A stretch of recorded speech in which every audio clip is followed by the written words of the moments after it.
ये कहानी हमें कराची से मिसेस जीशान ने भेजी है। वह बताती हैं कि यह उस वक्त की बात है जब कराची में नया नया बहरिया टाउन बना था। कराची वालों के लिए यह आउटिंग का एक बेहतरीन जगह थी। हम भी अक्सर लॉन्ग ड्राइव के लिए बहरिया टाउन चले जाते थे। वहाँ रेस्टोरेंट्स, पार्क और अन्य मनोरंजन के स्थान मौजूद थे, इसलिए बच्चे भी खूब आनंद लेते थे। मेरे 3 बच्चे हैं और यह घटना मेरे सबसे छोटे बेटे के साथ पेश आई, जो उस समय 8 साल का था। एक दिन मौसम काफी खुशनुमा था, फिर हल्की हल्की बारिश होने लगी। बारिश में हमारा घर में रहना लगभग नामुमकिन होता था। मेरे पति ने बच्चों को तैयार करने को कहा और हम भरिया टाउन पहुंच गए। बच्चे पार्क में झूले झूलकर खूब आनंद ले रहे थे। खाना वगैरह खाया। धीरे धीरे बारिश तेज हो गई तो हम बहरिया के अंदर लंबी सड्डी डिडी एचक पर ड्राइविंग करते हुए बारिश का मजा लेने लगे। ये उस जगह की बात है जहां अब जामिया मस्जिद है। उस वक्त यह मस्जिद निर्माणाधीन थी और यह जगह काफी सुनसान थी। बारिश तेज हो चुकी थी तो मैंने और बच्चों ने अपने पति से गाड़ी रोकने को कहा ताकि हम बारिश में नहा सकें। कराची में बारिश बहुत कम होती है और हम गर्मी से बेहाल थे, इसलिए बारिश में कुछ ज्यादा ही उत्साहित हो गए। हम खूब नहाए, खूब आनंद लिया और रात गए वापस आए। दिन भर के थके हुए थे, इसलिए आते ही बच्चे सो गए। मेरा छोटा बेटा परिंदों का बहुत शौकीन है। हमारे घर में सफेद कबूतरों का जुद्धा, तोते, फाख्ताएं और अन्य खूबसूरत परिंदे मौजूद थे। ये सब बड्ढे पिंजरे में हमारे बड्ढे वाले टेरेस पर पौधों के साथ रखे हुए थे। इस टेरेस का नजारा बहुत खूबसूरत होता था, एक तो पौधों की वजह से और दूसरा इन खूबसूरत परिंदों की मौजूदगी की वजह से। रात बिल्कुल ठीक गुजरी। सुबह मेरे पति ने मुझे जगाया और कहा, आओ मेरे साथ टेरेस पर। मैं समझी कि शायद किसी अंडे से कोई परिंदे का बच्चा निकल आया होगा, इसीलिए मेरे पति ने मुझे उठाया है। जब मैं टेरेस पर आई तो हैरान रह गई। हमारे पास 2 काले कबूतर भी थे, जो छोटी नस्ल के थे। इनमें से 3 कबूतर पिंजरे में नहीं थे, सिर्फ एक कबूतर पिंजरे में सहमा हुआ बैठा था। मेरे पति बोले, जरा करीब जाकर पिंजरे को चेक करो। मैं करीब गई तो देखा कि पिंजरे में एक कबूतर के जिस्म का आधा हिस्सा मौजूद था और आधा हिस्सा गायब था। हैरत की बात यह थी कि वहां कोई ऐसे निशान नहीं थे जो यह जाहिर करें कि परिंदे पर किसी ने हमला किया हो, जैसे किसी बड्ढे परिंदे यानी चील या कौवे ने हमला किया हो। पिंजरा अपनी जगह बिल्कुल ठीक रखा था, पानी और दाना सब अपनी जगह मौजूद था। कहीं भी खून का कोई धब्बा नहीं था। मतलब अगर किसी ने हमला किया होता तो एक तो पिंजरे का दरवाजा बंद था और वो ऐसा बंद था कि सिर्फ बाहर से कुंडी खोलकर ही खुल सकता था। यानी कोई बद्धा परिंदा आए, कुंडी खोले, आराम से परिंदे को खाए, दरवाजा बंद करे और फिर उड़ डैच जाए। ये कैसे मुमकिन था? टेरेस पूरी तरह ग्रिल से ढकी हुई थी। मैंने अपने पति की तरफ देखा और कहा, यह क्या? वो बोले, मैं खुद हैरान हूं। सारे परिंदे सहमे हुए थे। जब आप जानवर या परिंदे अपने घर में रखते हैं तो आप उनकी खुशी, उनकी उदासी, सब मूड्स को समझ सकते हैं। उस वक्त परिंदे बेहद खौफजदा थे। इतने में मेरे बच्चे भी आ गए। सब हैरान थे कि यह क्या हुआ। और जिस कबूतर का आधा हिस्सा पिंजरे में था, इसे देखकर ऐसा नहीं लग रहा था कि किसी ने चीर-फाड़ की हो। वहां कोई पर या खून का निशान मौजूद नहीं था। बाद में किसी ने कहा कि हो सकता है कोई चूहा हो, क्योंकि कराची में बहुत बड़े बड़े चूहे भी होते हैं। शायद वो आया हो और ये कार्रवाई करके चला गया हो। लेकिन मेरे घर में तो चूहे तो क्या, कॉकरोच भी नहीं होते। फिर भी हमने टेरेस की ड्रेनेज को अच्छी तरह चेक किया। सबके ऊपर जाली लगी हुई थी। मतलब कोई भी ऐसा सुराग नहीं मिल रहा था जिससे अंदाजा लगाया जा सके कि असल में हुआ क्या था। लेकिन यह ऐसा वाकया था जिसके बारे में हम आज भी सोचते हैं तो समझ नहीं आता कि ऐसा कैसे हुआ। यानी 4 में से 2 कबूतर गायब थे और एक का शरीर पिंजरे के अंदर आधा पड़ा हुआ था। अब इस वाकये के बाद अजीब बात यह होने लगी कि मेरा बेटा नींद में चलने लगा।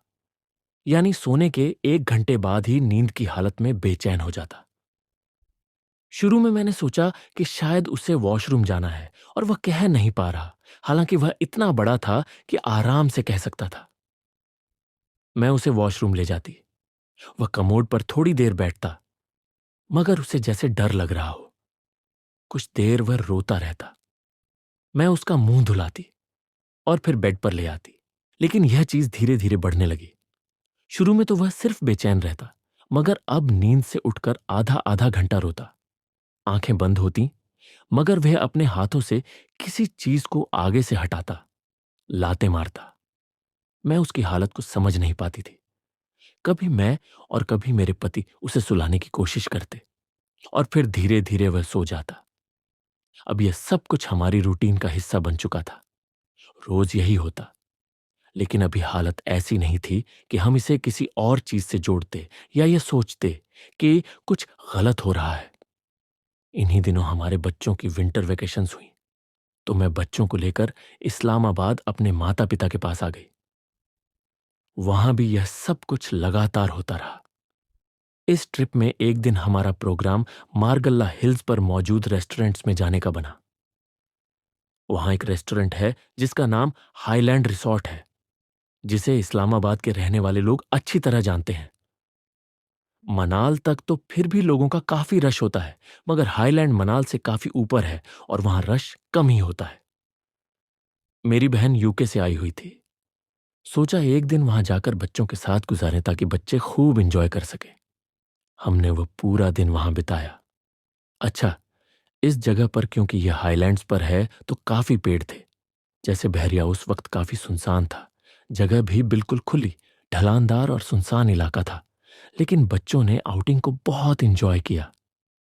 मेरे बेटे की हालत को लेकर मुझे उस वक्त तक ऐसा कोई खतरा नहीं था कि मैं उसे बाहर खेलने से मना करती। मतलब मेरे जहन के किसी कोने में भी नहीं था कि यह कोई खतरनाक बात हो सकती है। मैं तो सिर्फ यही समझ रही थी, जैसे बच्चे अक्सर सोते में डरते हैं। खैर, वहां से वापस आते आते मगरिब की अजानें लगभग हो चुकी थी और ईशा का वक्त करीब था। तब हम उस जगह से निकले। बच्चे बहुत थके हुए थे, इनफैक्ट बड़े भी। हम सब बहुत थके हुए थे, क्योंकि रास्ता इतनी ऊंचाई पर चढ़ने वाला और इतनी ऊंचाई से नीचे आने वाला था, यानी एक थकाने वाला रास्ता। हम आते ही जल्दी सो गए। बेटा को मैं अपने साथ ही सुलाती थी। अचानक वह फिर से बेचैन होना शुरू हो गया और उठकर बैठ गया। मैं खुद भी नींद में थी। जैसे हमेशा, मैं उसे वॉशरूम लेकर गई, उसके मुंह पर पानी डाला, मगर वह कुछ अजीब हरकतें करने लगा। वह जोर जोर से दोनों हाथों से अपने सिर पर मार रहा था। मैंने सोचा शायद मेरे बेटे को दर्द हो रहा है, लेकिन वह कुछ अजीब जुबान में बोलने लगा। मैंने 2-3 बार उसे हिलाया और कहा, आंखें खोलो, मगर उसने आंखें जोर से बंद की हुई थीं और सिर पर मारता जा रहा था। पता नहीं वह क्या बोल रहा था। अब पहली बार मुझे थोड़ा डर सा लगा। मैंने उसे बिस्तर पर लिटा दिया, मगर वह डर डर कर उठ जाता और एक तरफ इशारा करके कुछ अजीब सी भाषा में कहने लगता। मगर कमरे में कुछ भी नहीं था। जिस तरफ वह इशारा करता वो एक दरवाजा था। मैंने तुरंत आयतुल कुर्सी और चारों कुल पढ़कर दम किया और बार बार जोर जोर से दम करती रही। फिर वह रोते रोते ही सो गया। लेकिन यह पहली रात थी जब मुझे उसकी हालत देखकर डर लगा। 2 दिन बाद मेरी वापसी थी। मैंने किसी से कुछ जिक्र नहीं किया। वापस आने के बाद रात के समय उसकी हालत और भी बिगड़ती गई। मुझे खौफ आने लगा। अब ऐसा होता कि रात में सोते हुए वह जरा सा भी हिलता तो मैं और मेरे पति डर जाते। वह अपने सिर को जोर जोर से मारता और मैं हर रात सोने से पहले उससे कहती कि मेरे साथ आयतुल कुर्सी दोहराओ। चारों कुल पढ़वाती, उसके ऊपर फूंकती और फिर सुलाती, मगर उसकी हालत वैसी ही रही। मैंने उसे तावीज पहनाया, मगर आप यकीन करें, जैसे ही मैं उसे तावीज पहनाती वह उतारकर एक तरफ फेंक देता। मैंने सेफ्टी पिन के जरिए उस तावीज को शर्ट के अंदर पिन कर दिया ताकि उसे वह नजर ना आए। तब वह कमरे में जाकर शर्ट बदल कर आ जाता और कहता, यह शर्ट मुझे नहीं पहननी। और मैं हैरान होती कि वह इस तावीज को क्यों नहीं पहनना चाहता। इससे पहले भी मैंने कभी कभार छोटे मोटे तावीज पहनाए थे, मगर उसने कभी ऐसा नहीं किया। लेकिन अब मैं देख रही थी कि वह तावीज से जान छुड़ाना चाहता था। दिन के समय वह बिल्कुल ठीक रहता। यह हालत सिर्फ रात में बिगड़ती। इसी दौरान टीवी पर एक मॉर्निंग शो में एक एस्ट्रोजेम का प्रोग्राम चल रहा था। मैं अब उनका नाम यहां लेना मुनासिब नहीं समझती। हमने उनसे संपर्क किया, उन्होंने हमें अपॉइंटमेंट दी और हम बच्चे के सामने बात नहीं करना चाहते थे। हमने बच्चे को प्ले एरिया में छोड़ दिया। दरअसल उनका ऑफिस एक मॉल में था। हमने उन्हें सारी स्थिति बताई। उन्होंने कहा, बच्चे की शर्ट मुझे दें, मैं किसी को दिखाऊंगा और फिर आपको बताऊंगा। हमने वह शर्ट जो बच्चे ने पहनी थी उन्हें दी और मॉल से दूसरी शर्ट लेकर उसे पहना दी। उन दिनों हमारी कोशिश होती थी कि हम उसे मानसिक रूप से तनाव मुक्त रखें, पढ़ाई का ज्यादा बोझ न डालें। हालांकि वह खुद कराची के एक बहुत बड़े स्कूल में पढ़ रहा था, जो पहले ही बच्चों पर ज्यादा वर्कलोड नहीं डालते। वहां पढ़ाई खेल खेल में होती है, फिर भी हम उसे खेल कूद में व्यस्त रखते। नादे अली और आयतुल कुर्सी हर वक्त मैं उससे दोहरवाती, क्योंकि हो सकता था कि वह कहीं कोई तनाव ले रहा हो। 4-5 दिन बाद एस्ट्रोजेम का फोन आया और उन्होंने बताया, जिन साहब को मैंने आपके बच्चे की शर्त दिखाई है, उनके मुताबिक बच्चे पर जिन्न के असरात हैं। ये कहीं वीरान जगह गया था, जहां से ये मसले इसके साथ आए हैं। अब हमें समझ आया कि वह वीरान और सुनसान जगह कौन सी थी और ये परेशानियां हमारे साथ कहां से शुरू हुई। फिर इस्लामाबाद की उन हाईलैंड्स पर ये मसले और भी बिगड़ने लगे, क्योंकि वह जगह भी सुनसान और वीरान थी और दूसरा वह पहाड़ी इलाका था, ऊंचाई पर था। लेकिन इस बात का आप दूसरा पहलू भी देखिए कि ये लोग कैसे किसी परेशान व्यक्ति को देखकर मुंह मांगी कीमत मांगते हैं। हमने उनसे पूछा, आप इलाज बताइए। उन्होंने कहा, क्या मैंने आपको कोई लोहे की चीज दी है? मेरे पति ने कहा, नहीं, आपने तो हमें कुछ नहीं दिया। उसने कहा, तुम तुरंत रात तक मुझसे लड़ो। यह एक छोटी सी धातु का टुकड़ा था जो सुनहरे रंग का था। इसके अलावा एक दूसरी 2.5 इंच की लोह भी थी। उनके मुताबिक जिस कमरे में बच्चा सोता है उसकी दीवार पर यह असर डालने लगेगी। खैर, तुरंत रात को ही मेरे पति उनके पास पहुंच गए और उन्होंने एक अंगूठे के साइज की लोह मेरे पति को दी। इसके चार्जेस उस वक्त उन्होंने 2,80,000 रुपये लिए, जो जाहिर सी बात है बहुत बड़ी रकम थी। मगर हमें तो अपने बच्चे की जान अजीज थी। उस वक्त हम किसी दूसरी चीज के बारे में या किसी और से संपर्क करने का सोच भी नहीं सकते थे। एक तो इन साहब को हमने टीवी पर बहुत देखा था और दूसरा उन्होंने हमें सख्ती से मना किया था कि जब तक इलाज चल रहा है यह बात किसी और को मत बताएं, वरना वो बच्चे को नुकसान पहुंचा सकते हैं। हमारा वास्ता कभी ऐसी चीजों से पड़ा ही नहीं था, तो हमने ऐसा ही किया। मगर एक सोच मेरे जहन में जरूर थी कि यह एक इतनी सी लोह इतनी बड़ी रकम में। खैर, हमने बच्चे के सिरहाने दीवार पर लगा दी। लेकिन उस रात से मेरे बच्चे की हालत और बिगड़ गई। जहां पहले वो सिर्फ दोनों हाथों से अपने सिर को मारता था, अब वो बिस्तर से उठ उठकर कमरे से बाहर लाउंज की तरफ भागता। लाउंज में सोफे के पास से भागते हुए ऐसे फलांगता जैसे भागते हुए कोई बाधा पार कर रहा हो। मतलब साफ जाहिर था कि वो किसी चीज को देखता था और मुंह से वही अजीब सी बातें, अजीब सी भाषा में कुछ अजीब से अल्फाज। उसकी यह हालत देखते ही हम तुरंत आयतुल कुर्सी जोर जोर से पढ़ते और कुरान लाकर उसके मुंह के सामने कर देते। वो थोड़ी देर रोते रोते सो जाता। फिर मैं कुरान को उसके सिर से लगाती, कुरान की हवा देती। वो जो कुछ भी था हमें या किसी और को नजर नहीं आ रहा था। सिर्फ यह मामला मेरे बेटे के साथ था। अच्छा, सुबह होती तो हम उससे पूछते, बेटा, रात को क्या हुआ था? आपने किसको देखा? तो उसे कुछ याद नहीं होता।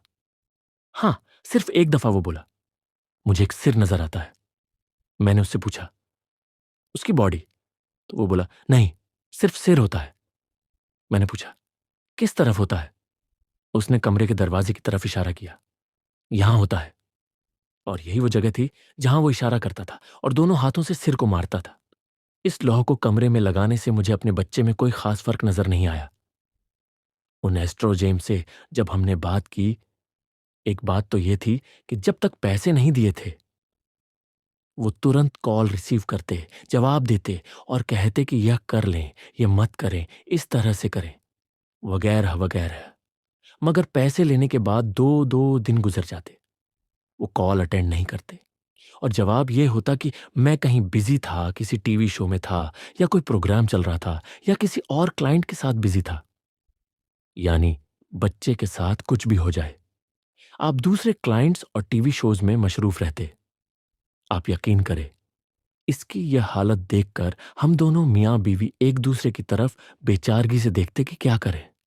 वो कहते हैं कि जब आप खुद में मजबूत हो जाते हैं तो फिर यह चीजें आपका कुछ नहीं बिगाड़ सकती। जब तक आप कमजोर होते हैं, आप इनकी गिरफ्त में रहते हैं। सबसे पहले तो मैंने नमाजों में रो रो कर अल्लाह से फरियाद की कि मुझे इस मखलूक के खिलाफ, जो मेरे बेटे को तंग कर रही है, मजबूत फरमा। और मेरे अल्लाह ने मेरी सुन ली। मैंने एक स्प्रे बोतल में मुख्तलिफ दुआओं का पानी तैयार किया, पूरे घर पर, बच्चे पर, शौहर पर और दोनों बेटियों पर छिड़का। सारा दिन हम सब कुछ न कुछ पढ़ते रहते, बच्चे पर फूंकते रहते। अब मेरी अकल ने काम करना शुरू किया और मुझे लगा कि हमें यह कमरा बदल लेना चाहिए। जिस रात हम कमरा बदलने के बारे में सोच रहे थे, उसी रात मेरी बेटी की तबीयत फिर खराब हो गई। न जाने मेरे अंदर कहां से ताकत आ गई। मैंने जोर जोर से आयतुल कुर्सी का विर्द स्मरण करना शुरू किया और बेटे पर फूंकती रही। उस समय मेरे अंदर एक जुनून था। आयतुल कुर्सी और चारों कुल का विर्द तो मैं पहले भी करती थी, मगर उस दिन मेरे अंदर का जुनून ऐसा था जैसे मैं इस मखलूक, अदृश्य शक्ति के मुकाबले में खड़ी थी। मेरे दिल से इस मखलूक का खौफ निकल गया था। मैं इसका सामना करने के लिए तैयार हो गई थी। जितनी जोर से मेरा बेटा रोता, मैं उतनी ही जोर से दुआएं पढ़ती। मेरे शौहर बेटे को कुरान की हवा देते रहे और फिर वह अचानक बेहोश होकर एक तरफ गिर पड़ा। हमने तुरंत उसे उठाया, उस कमरे को बंद किया और बच्चों के कमरे में आ गए। वहां 2 सिंगल बेड थे जो मेरी बेटियों के थे। हमने उन्हें जोड़ लिया और वहीं सो गए। आप यकीन नहीं करेंगे, हमारा दिमाग सोचने समझने की हालत में बिल्कुल नहीं था। हमारी आंखें नींद पूरी न होने की वजह से सूजी हुई थी। हम अपने होश में नहीं थे। इस दौरान हमारी जिंदगी के कुछ फैसले इतने गलत हुए कि हमें उनकी सजा सालों तक भुगतनी पड़ी। यानी हमारा दिमाग काम ही नहीं कर रहा था। हम कुछ सोचते थे, होता कुछ और था और उसका नतीजा भी कुछ और ही निकलता था। इसी दौरान मेरी छत पर रखे सारे पौधे धीरे धीरे सूखते चले गए। आप यकीन मानिए, मैं उन्हीं की देखभाल वैसे ही कर रही थी जैसे पहले किया करती थी। मेरी पूरी छत हरे भरे पौधों से भरी हुई थी, लेकिन धीरे धीरे एक एक करके वे सब सूखते जा रहे थे। यानी वह छत अब वीरान सी लगने लगी थी। इसी बीच मेरा एक कजिन, जो अमेरिका में रहता है, पाकिस्तान आया हुआ था। वह रात के खाने पर हमारे घर आया। इतने समय बाद मुलाकात हुई थी, इसलिए खाने के बाद हम बातें करने में लग गए। बच्चे क्योंकि सभी स्कूल जाने वाले थे, तो बेटियां अपने कमरे में सोने चली गईं और बेटा सोफे पर लेटे लेटे ही सो गया। मेरे कजिन को उसकी तबीयत के बारे में कुछ भी पता नहीं था और मैंने सोचा कि उसे सोफे से उठाना ठीक नहीं रहेगा, कहीं उसकी नींद खराब ना हो जाए। हम बातें कर रहे थे कि सोते हुए मेरे बेटे की तबीयत फिर से खराब होने लगी। यह वही समय था जब उसकी तबीयत इतनी ज्यादा खराब नहीं हुई थी। जैसे ही मेरा बेटा बेचैन हुआ, मेरा कजिन तुरंत बोला, इससे कोई चीज डिस्टर्ब कर रही है, इसके पीछे कोई है। मैं हैरान हो गई। मैंने पूछा, तुम्हें कैसे पता? वह बोला, अमेरिका में मेरे साथ ऐसी बहुत सी घटनाएं हुई हैं। मैं बहुत सी ऐसी चीजों से गुजरा हूं और अब मैं तुरंत समझ जाता हूं। इसका ध्यान रखो, इसे सुनसान जगहों पर मत ले जाओ। मेरे शौहर ने आंखों से इशारा किया कि उसे कुछ मत बताओ, लेकिन मुझे लगा कि जिसने ये सब अनुभव किया है, उससे सलाह जरूर लेनी चाहिए। मैंने उससे पूछा, तुम बताओ, मुझे क्या करना चाहिए? वह बोला, समंदर तो तुम्हारे पास है, तुम कराची में रहती हो। इसे 3 दिन लगातार समंदर के पानी से नहलाओ और समंदर का पानी घर लेकर आओ। अपने पूरे घर को उस पानी से धुलवाओ, अपने घर को पाक शुद्ध करो। यह बात मेरे दिमाग में बैठ गई कि मुझे इसी सी व्यू, समंदर ले जाना है। लेकिन देखिए, इसके बाद मेरे बेटे पर यह सब चीजें इतनी ज्यादा बढ़ गईं कि मुझे कुछ याद ही नहीं रहा कि मुझे इसे समंदर ले जाना है और समंदर के पानी से नहलाना है। लेकिन जब मैंने अल्लाह से मदद मांगी और अल्लाह के हुक्म से ही मैं मजबूत हुई, तो ये सारी बातें मेरे दिमाग में घूमने लगी। और अब मैं इसे 2-3 दिन में समंदर ले जाना चाहती थी। लेकिन देखिए, उन्हीं दिनों में हमारी गाड़ी खराब हो गई। बिल्कुल नई गाड़ी, और खराब हो गई।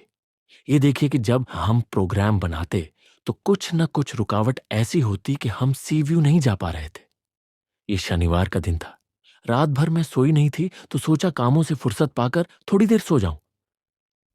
खाने से फ्री हुई तो सोचा कि जाकर परिंदों को देख लूं, दाना पानी है या नहीं। मैं बाहर आई और सबका दाना पानी चेक किया। मतलब सभी परिंदे एक्टिव थे। कुछ ऐसा नहीं था कि मुझे लगे कि कोई परिंदा सुस्त है या उसके साथ कुछ होने वाला है। खैर, मैं आकर बच्चों के कमरे में बेटे को साथ लेकर लेट गई। बेटियां बाहर अपने बाबा के साथ टीवी पर शो देख रही थी। आई तो मैं सोने के लिए थी, लेकिन मेरा जहन वहीं अटका हुआ था। रात के सारे मामले मेरी आंखों के सामने घूम रहे थे। मेरी आंखें बंद थीं। मुझे नहीं मालूम कि मुझे क्या हुआ। मैंने उस मखलूक को दिल ही दिल में जोर जोर से पुकारना शुरू कर दिया। और आप यकीन करें कि मैं इतनी जज्बाती थी जैसे वो चीज मेरे सामने मौजूद हो और मैं उससे बात कर रही हूं। मेरे बेटे का पीछा छोड़ दे। अगर मेरे बेटे का पीछा नहीं छोड़ा तो तुझ पर कुरान की मार होगी, तुझ पर हजरत सुलेमान ऐस की मार होगी। तुझे हजरत सुलेमान ऐस का वास्ता, मेरे बेटे का पीछा छोड़ दे। और इन परिंदों में से जिसकी भी जान लेनी है ले जा, लेकिन मेरे बेटे और इस घर का पीछा छोड़ दे। मैं ये अल्फाज शिद्दत के साथ बार बार दोहरा रही थी। मैं अपने अंदर इस कदर जुनून की कैफियत यत में थी कि शायद वो चीज मेरे सामने होती तो मैं उस पर हमला कर देती। मैं अपने आप में उस वक्त नहीं थी। ये यूं समझ लीजिए कि जाहिरी तौर पर तो मैं बिस्तर पर लेटी थी, मगर रूहानी तौर पर मैं उस मखलूक से मुकाबला कर रही थी। इसी दौरान मेरी छोटी बेटी भागती हुई मेरे पास आई। मामा, मामा उठिए। मैं घबरा कर उठी तो बोली, वो एक तोता मर गया। मैं झटपट उठी और बाहर टेरेस में आई, पिंजरे की तरफ भागी जहां मेरे पति और बच्चे पहले से मौजूद थे। पिंजरे के एक कोने में मेरा एक तोता मरा पड़ा था। मुझे अब भी कांप रही हूं ये सब कुछ बताते हुए। मेरे पति बोले, ये सब कैसे हुआ? ये तो बिल्कुल ठीक था, मैं अभी अभी देख कर गया हूं। मेरा सांस ऊपर का ऊपर और नीचे का नीचे रह गया। मैं आहिस्ता आहिस्ता जमीन पर बैठती चली गई। मेरा दिल बैठ रहा था। मेरे पति परेशान हो गए, मुझे लॉन्ज में ले गए और ग्लूकोज पिलाया। मेरी सांसें कुछ बहाल हुईं तो फिर मैंने अपने पति और बेटियों को सब कुछ बताया। मैंने कहा, इसे बाहर ले जाकर किसी खाली जगह में दफन कर दो, इसे यहां मत छोड़ो। माशा अल्लाह, आप यकीन करें, मेरे बेटे की तबीयत उस दिन के बाद से संभलना शुरू हुई। बहुत अरसे बाद वो पुरसकून नींद सोया। लेकिन इसके बाद भी हम उस पर दुआएं पढ़ना नहीं छोड़ते और उससे भी बुलंद आवाज में दुआएं पढ़वाते हैं। मेरे रब ने हम पर बहुत करम किया। अभी भी मैं आपको ये सब बता रही हूं और मेरे सिर में दर्द होना शुरू हो गया है। फिर हम उसे 3 दिन लगातार सी व्यू लेकर गए। उसे समंदर के पानी से नहलाया। समंदर का पानी हम घर लेकर आए। हमने पूरा घर समंदर के पानी से धुलवाया और पाक किया। लेकिन इसके बाद फिर हमने सारे परिंदे आजाद कर दिए। मुझे कुछ डर सा बैठ गया था। मेरे सारे पौधे जल गए। हमने सारे गमले इस टेरेस से हटवा दिए। इस पूरे टेरेस को मैंने खाली कर दिया। इसके बाद फिर हमने कभी परिंदे नहीं रखे। वह तावीज जो एक ज्योतिषी ने दिया था, उतार कर हमने पानी में बहा दिया। बीच में हमने उन्हें काफी दफा फोन किया, मगर उन्होंने फोन नहीं उठाया। और फिर एक बार फोन उठाया तो वही तसल्ली भरे जुमले, ठीक हो जाएगा, आप फिक्र न करें। मुझे पैसों का कोई गम नहीं, सदका गया मेरे बेटे का। मगर आप ये देखिए, जो अफोर्ड नहीं कर सकता वो क्या करेगा? और चलिए, आप पैसे लेते हैं तो कोई इलाज तो करें। एक बात जो मैंने इस सारे वाकये में महसूस की, आप खुद को अपने आप में मजबूत कर लीजिए, बजाय इसके कि किसी आमिल बाबा, फकीर, पीर या फिर उन जैसे मीडिया को इस्तेमाल करने वाले जाहिरी तौर पर पढ़े लिखे बनकर लोगों को लूटने वालों के चक्कर में आए। अपने अल्लाह से अपना ताल्लुक मजबूत करें, उससे मदद मांगे। फिर देखिए अल्लाह कैसे आपकी मदद नहीं करता। अब हम रातों को घर से बाहर नहीं जाते। पूरी कोशिश होती है कि दिन में काम निपटाकर घर वापस आ जाएं। आखिर में आपसे एक विनम्र अनुरोध है, अगर आपको हमारी कहानियां पसंद आ रही हैं तो कृपया इन्हें लाइक और शेयर कर दीजिए और कमेंट्स करके हमें ज़रूर बताइए कि आप हमें कहाँ से सुन रहे हैं। अगर आपके साथ भी ऐसे ही कुछ वाक़ये हुए हों, तो कृपया हमसे शेयर करें।